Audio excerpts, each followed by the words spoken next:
I know we have a lot of people traveling. We had a great VBS this past week, and a lot of people are using this time to start vacations. So I know the next month and a half we'll have a lot of people traveling. I think the whole Betcher clan is gone now, and they'll be back in a little while. So just so glad to have you here today. I got a special guest in my family. My sister Michelle is here. She still lives down in Tennessee, and so it's good to have her here, and feel free to come up and greet her, meet her afterwards.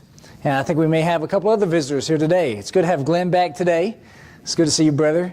And other people are here that haven't been back for a couple of weeks. So just want to look at some VBS pictures there. We had a great VBS, just a great time, and the facilities here are just a blessing for us. So we're able to use the field there behind the house to have classes, and this is one of the classes. This was our 4 to 6 year old class. And then there we had games there, some great, deep doctrinal stuff discussed there. But, it's nice in the games, they incorporated the games in the lesson for that day. And we talked about Joseph, of course, making mummies, right, in Egypt. And we see them, there's Jason over there, they're making a mummy there. No kids were hurt during these games, okay? It's good to know. And then, of course, if you wonder where the guys were, they were safe. Up on deck, that empty chair, that's where I was sitting, so I sat there too. But we had a good time, just a great blessing that we had, and thank you for everybody and everybody's participation in making VBS such a great success. I look forward to us doing that for many more years here. Happy Father's Day. It's good Father's Day, and hopefully you can call your father or have your kids. My kids gave me a nice shirt this morning. Thanks, guys. And so it's nice to have those gifts on Father's Day. And so I'm going to give you a presentation today about, all the perfect ways that I've been a good father. I'm going to start that now. Don't laugh. Don't laugh until after I say this. Yeah, so the slideshow's over. I'm not a perfect father. It's one of those awkward things that I'm going to talk about being a father. I'm also preaching to myself, right? I may say amen after some things I say. That's right. So if I have to come forward, you know why. And so this is just one of those times that, we just don't talk about things that we're perfect about. And this is something that I think some people have a misconception about. That Christians can only have an opinion about things if they're perfect in that area. If that was true, we couldn't talk about anything, right?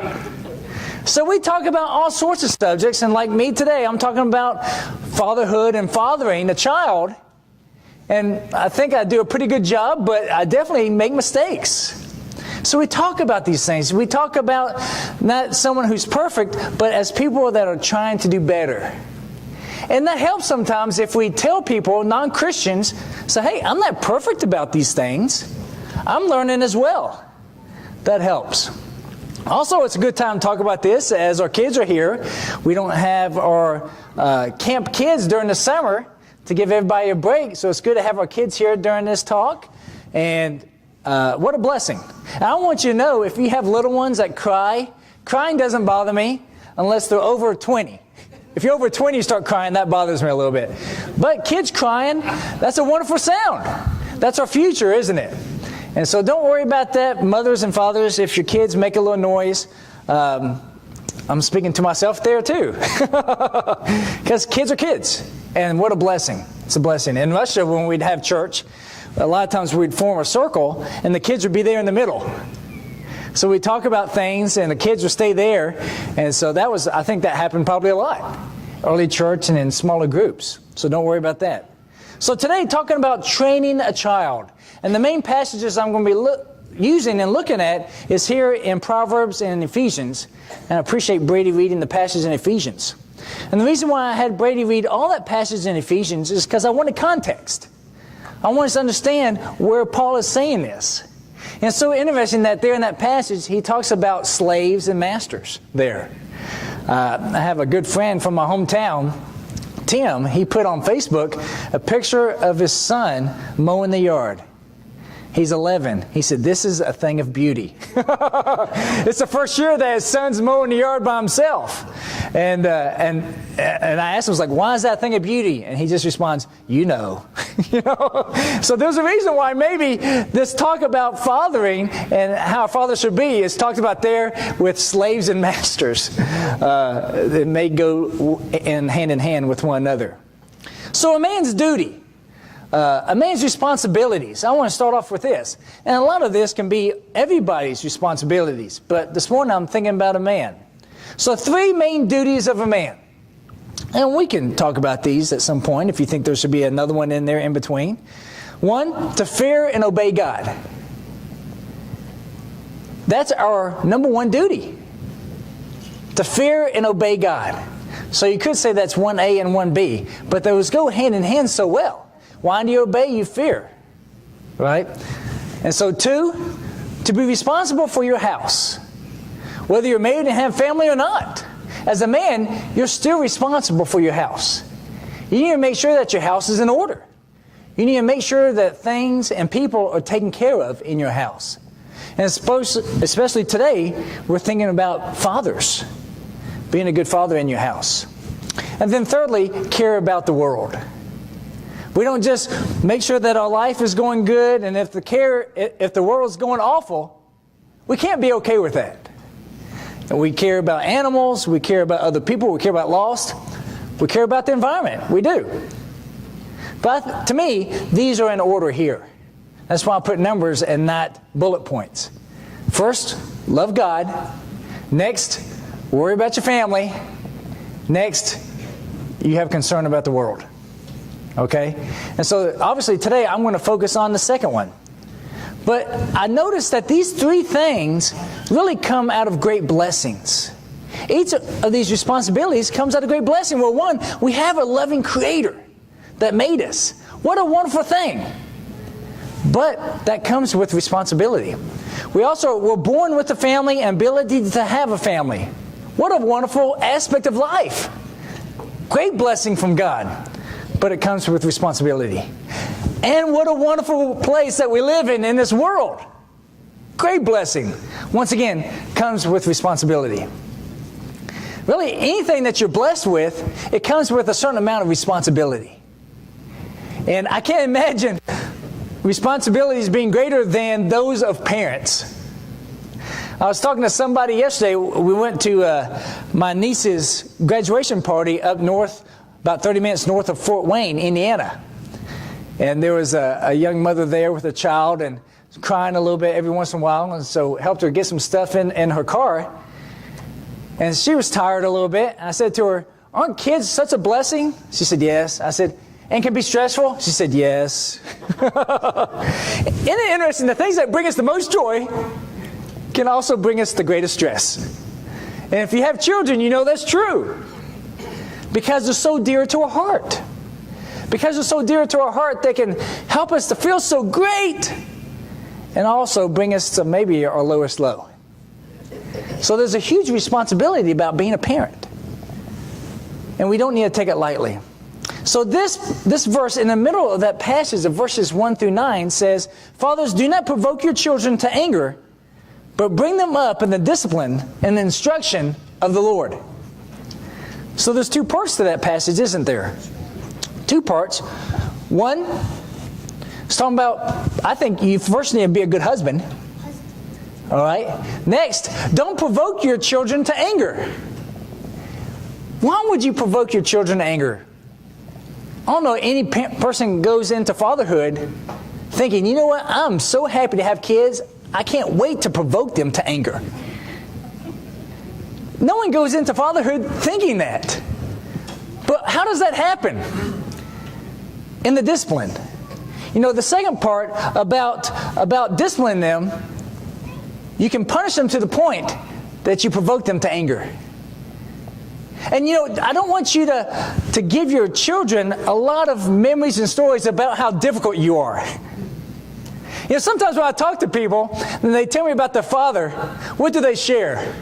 Do they share about the fishing stories? They say, let me tell you about my dad.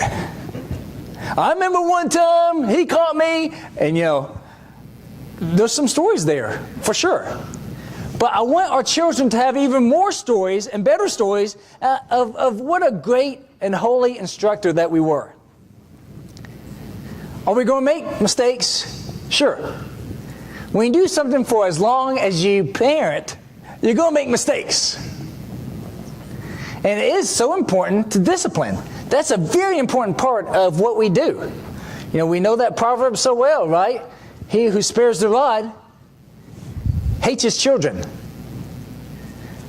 It's been popularized to say spoils his child, but that's not what it says. It says he who spares the rod hates his children. Because those who discipline love. If I didn't love, I wouldn't discipline my kids. Because it's not enjoyable. I'm not that kind of person that I get joy out of punishing my kids. Is it enjoyable for God to discipline us? No. But He does it out of love. So we need to be careful that when we discipline with a goal that we discipline and instruct. Okay? We discipline to instruct, not discipline for the sake of discipline. And there's a difference there. If you just discipline for the sake of discipline, you're not instructing, you're not teaching. If I just got punished every time I did something bad, but I'm not told what to do good, well then how would I know the good that I need to do? So discipline has to be coupled with instruction. When you discipline, say, okay, you know why you're being punished? Yes. Told me 3 times, I still did it. Do you know what you should have done? Good step. Are you going to do it again? Sometimes they're pretty honest. Yes. Oh, don't do it again. You know, I think that's one reason why Jesus says, you know, you need to be like children. Because sometimes it's blatantly honest. Yes, I'm going to do it again. So we need to not be that way. So should first be disciplined and know what to instruct. So in order to instruct, we need to know what's right and wrong. And this is a big problem nowadays, isn't it? I think a lot of parents and a lot of adults don't know right and wrong. So if you have right and wrong all jumbled up, how do you instruct? How do you discipline? So many parents are letting their kids make the major decisions for the family. I mean, major decisions. Where do you want to go for vacation? Did you like that car? These discussions are happening, right? To me, I think that's a parent decision. And it's apparent that should be so.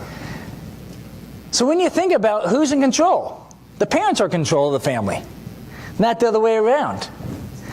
Now, it does happen. So disciple your children. And we have a good model for that. When you know the right to do, and you know what to instruct, then you disciple your children. Not just discipline, and those words come from each other, okay? When you disciple your children, you're disciplining them. And we have a wonderful model in Jesus. Jesus disciplined the apostles because He was discipling them. This is what you do. This is what you don't do. Why are you doing that?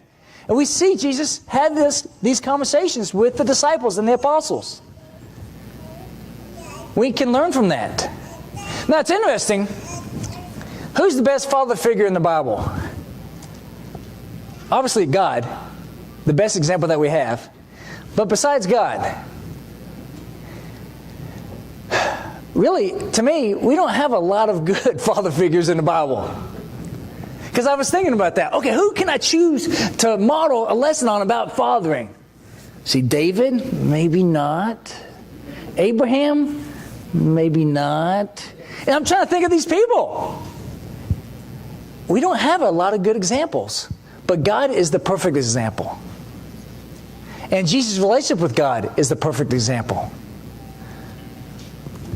So, sometimes people use the reason that, I didn't have a good father, I don't have a lot of good examples around me, as an excuse for being a bad father. That's no good excuse. Do we use the same mentality about eating? My father didn't take care of his weight, he didn't eat well, so I'm not going to. That makes no sense whatsoever. Just because people that you loved made bad decisions, you want to continue that tradition? We're 5 generations of making bad decisions. I'm proudly carrying that on. I'm going to pass that on to my kids. Of course not. So be the best parent that you can be. Learn what you can from your parents and pass it on. Now, I love that picture that I'm using, the father teaching his child to ride a bike. I'm in that process now. It's fearful. If you didn't notice this, there was these headlights behind him. I don't know if they noticed that when they took that picture. There's a car behind you! Yay! You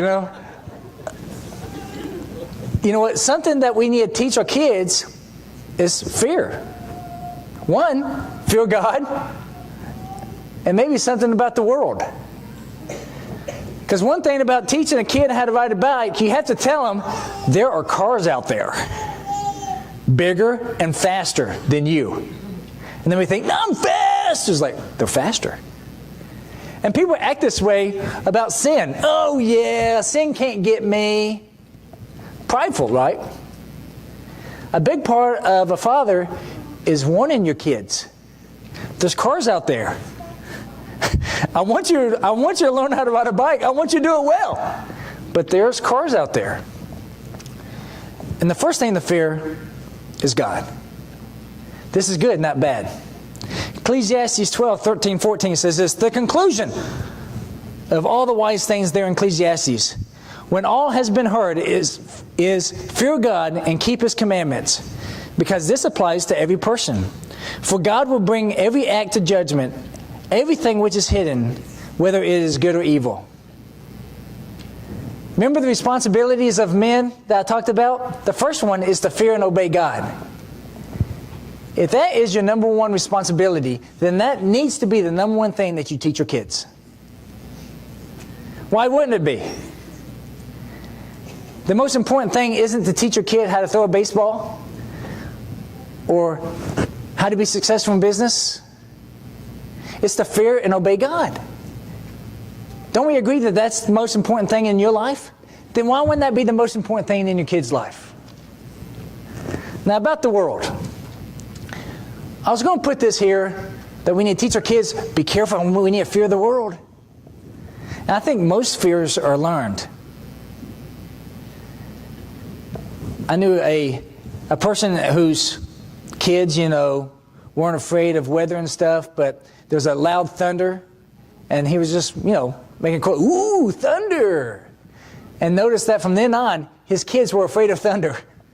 He was just making a fun little comment, ooh, thunder. Before that, his kids kind of liked the thunder. That's so loud! But they learned that. What do we teach our kids about fear in the world?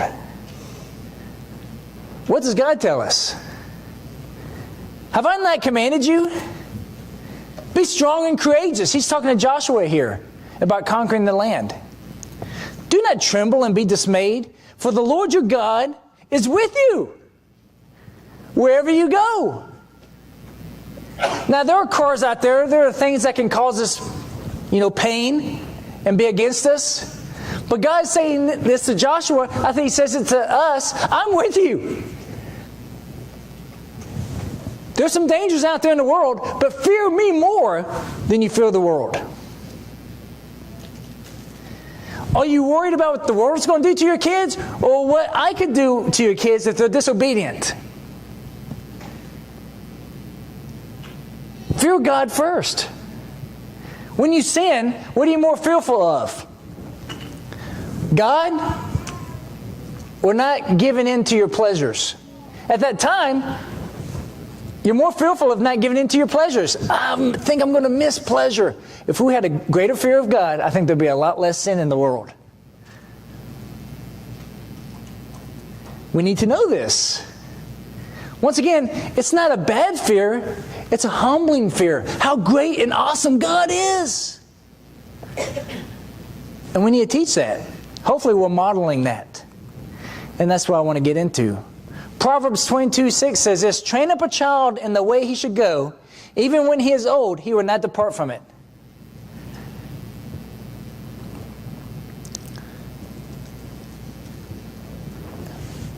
Our kids are so young, and they're so trainable when they're young. I know through my kids speak Armenian fluently right now.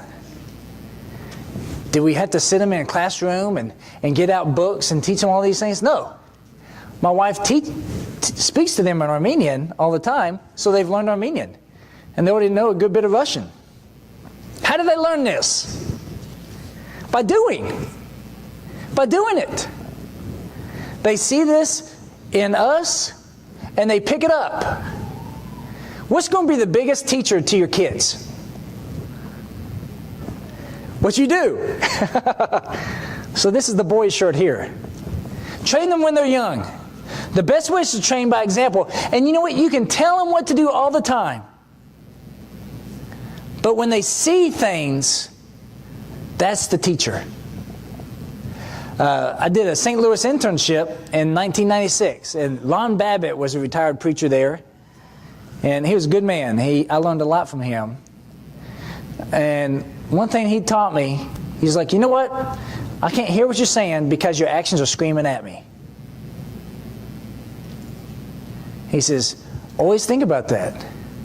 When you're trying to talk to other people about Christianity, about love and grace, if you're not exhibiting that, then why would they listen to you to talk about that? Just like, let's say, take the driving, since we talked about a car there. If you've seen somebody exhibit really bad driving behavior, they're crossing over the middle of the line of the street, they're honking at people that get angry, and now if they give you driving advice, what are you going to think about? I'm wasting my time here listening to this person. So if your kids see you act in a certain way, but you tell them the direct opposite, what are they going to do? Are they going to do what you say or what you do? They're going to do what you do. It's pretty inevitable. And I know it's humbling to me when I see my kids do something and I see myself, oh, that's me. First of all, I want to say, don't do that. And then I tell myself, don't do that. We teach them by our actions. Now, a little message to children. Whether you're 2 or 92, we're still children, whether of our earthly parents or to God. Okay? We're all children here. Be trainable. Be trainable. Hopefully our kids, when they're young, they are trainable. Absolutely. 100%. Are you trainable? When He sees you, when you come to Him and you study the Bible, are you truly trainable? Say, God, teach me. Isn't it great when our kids come to us and ask us, how do you do this? That's great. They want to learn, and they want you to teach them. Now, how often do we come to God and say, God, train me about this? How do you handle a situation like this? Train me. Or do we have it all figured out? Are we high and mighty thinking, God, I'm just giving you updates in my prayers, really. Letting you know what's going on. I think I've got it all figured out. Or would you come humbly and say, God, this is what's going on, but there's so much I need to learn. And truly, if you have that mindset, even when you're 82, like you should when you're 2, you'll be so much better off. Then be honest. And don't provoke your parents. Okay? Don't provoke your parents. Don't provoke God. Don't provoke God to punish you. Why would you do that? Now, I want us to show a video. I want you to see a video. And this video really shows this picture here. How does this father train his child to ride a bike? Well, one, I'm assuming that he knows how to ride a bike. Don't you? And you see the care and concern that he has? See his right hand? It's on the bike. He's helping him not to fall, seeing if he's able to do it. And at some point, he's going to be letting go. And whether that boy keeps riding his bike great or falls down, the dad would be there. The same's true about our earthly Father. He's going to help us, train us, and then He's going to see, okay, how are you going to do? And no matter what happens, our dad, our Heavenly Father, will be there. I want to show this video, and then I'll just say a little quick something after it.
Stephen mows the yard with a real lawnmower. Okay.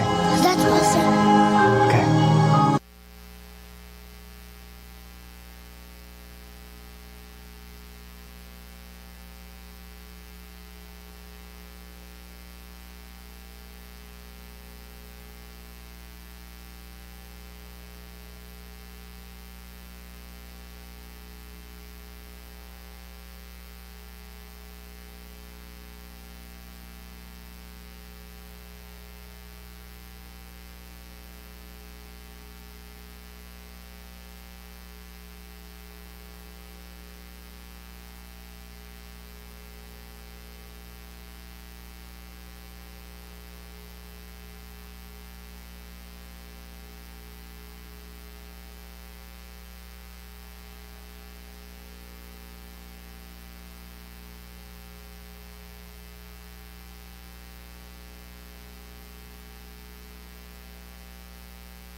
That's a neat video, isn't it? You don't need any words there. You see 3 generations. You see the father teach his son to pray by him praying. You see that they have something to do together, throwing something as simple as a football together, and they do it together. Nothing substitutes them being with your kids. Nothing substitutes them seeing in you model what you want them to do. It's a beautiful story, and that's what we see modeled in the Bible. Jesus didn't just tell us what to do, He showed us what to do. And I love that. And that's what we need to do. Stephen, when I sat down, Stephen wanted me to tell you that he mows the yard now with the real lawnmower. Because he's seen me do that a lot. He wanted to do it. And I'm glad he likes to do that. Where are you in your life?